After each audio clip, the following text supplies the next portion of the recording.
Hello, everyone. So today I'm very excited about today's video. I want to talk with you about emotional eating and how to take your power back.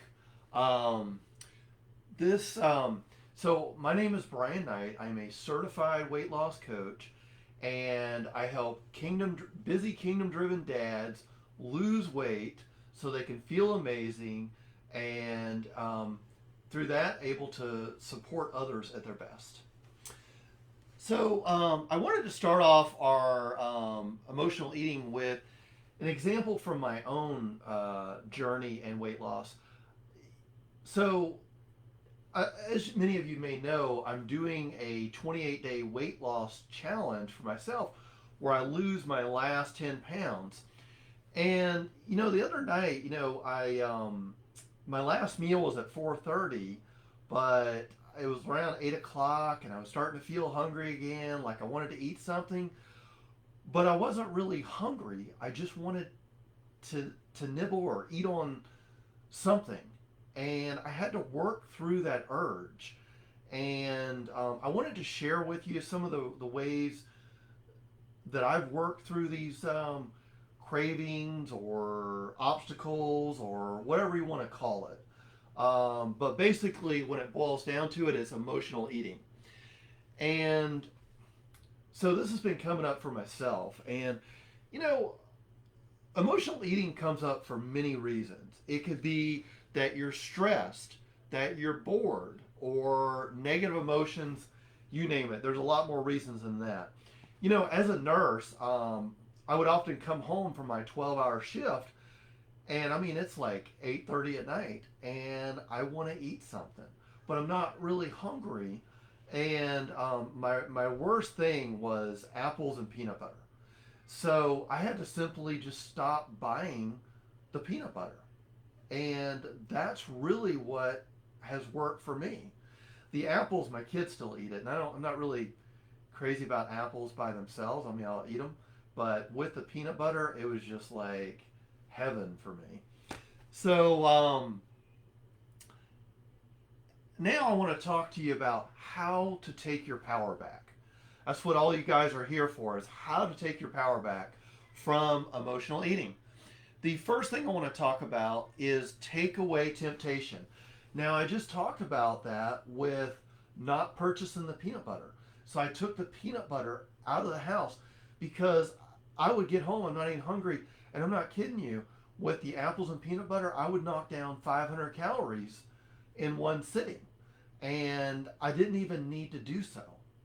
Um, and then of course, while I'm trying to sleep, it's giving me indigestion because I don't need to eat that close to bedtime. So it just wasn't helping me in many ways. So I had to just stop buying it. That was a solution for me on many occasions. And I do the grocery shopping, so I'm able to better control what comes into my home for us to eat. And so the next thing I want to talk about is fight boredom. Now, when you're bored and you don't have things to do, it's easy to grab something and start eating it or whatever. Grab something out of the cupboard and eat it just because you want something to do, something for your hands to do. So, fight the urge, fight boredom, stay busy. Um, do something where you're doing something around the house or you're reading or something to where you're not, something that takes you away from wanting to snack. And if you do the first one where you take out the temptations, you won't really have anything around your house that's very palatable in the first place.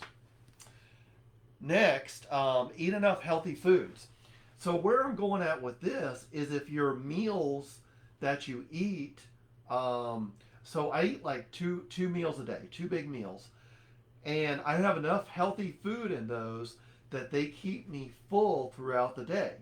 Now I still have cravings, or sometimes, and I have to work through those.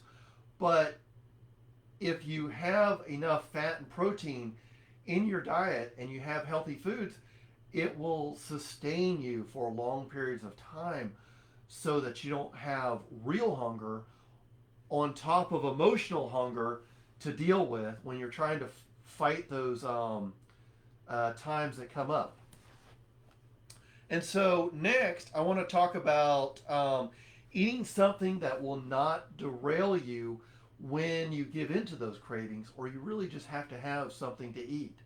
I mean, we all, so called fail or have setbacks, but that's how we progress. That's how you succeed, is by taking those stones, by taking one step back to take two steps forward.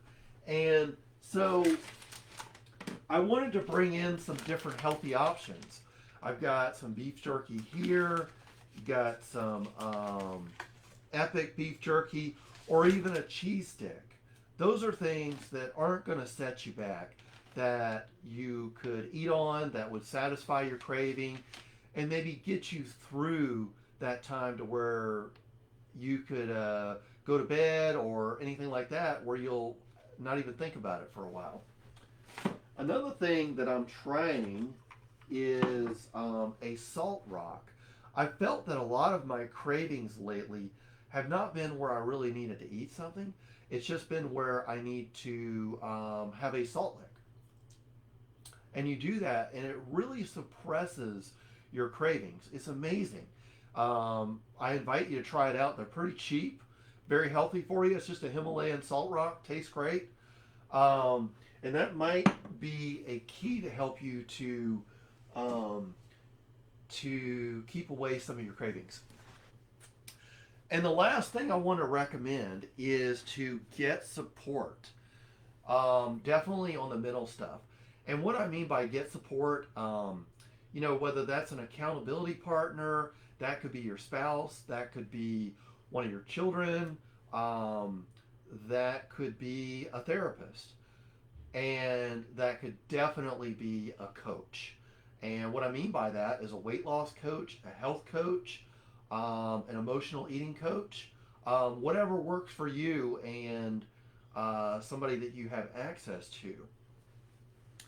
Now, the way I work with my clients is I work them through a model that teaches them that there are certain circumstances in their lives that they can't control, and that would be like someone outside of them, or something that's just happened in their lives that's really they have no control over. And then I talk to them about their thoughts, and their thoughts around food and emotional eating, and then how that will dictate their feelings, and then how their feelings dictate their actions, and how that dictates their results. And so I talk about that with my clients. It's in my program, and all my clients, I teach them how to work through that so that they can use that for not only emotional eating, but other obstacles and struggles that they come up with in their weight loss journey. So, and lastly, I just want to tell you that tomorrow is a new day. So if you have a setback or a struggle or a failure today, tomorrow's a new day, and that you can get started and get things back in line with your next meal. And that's all it's about. You don't have to feel defeated. Your next meal or your next day, it's a new day and a new start. So if you need more support around emotional eating, or just how to get started with your weight loss journey, or you've had a setback or struggles and you need some extra support on just how to get on the way to get back on track to achieving your goal that you set for yourself, then reach out to me. You can direct message me, or you can reach out to me through brianjknight.com and set up a free call with me.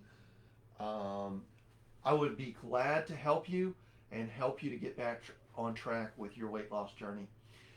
And I hope you have an amazing day, and I'll see you in the next video.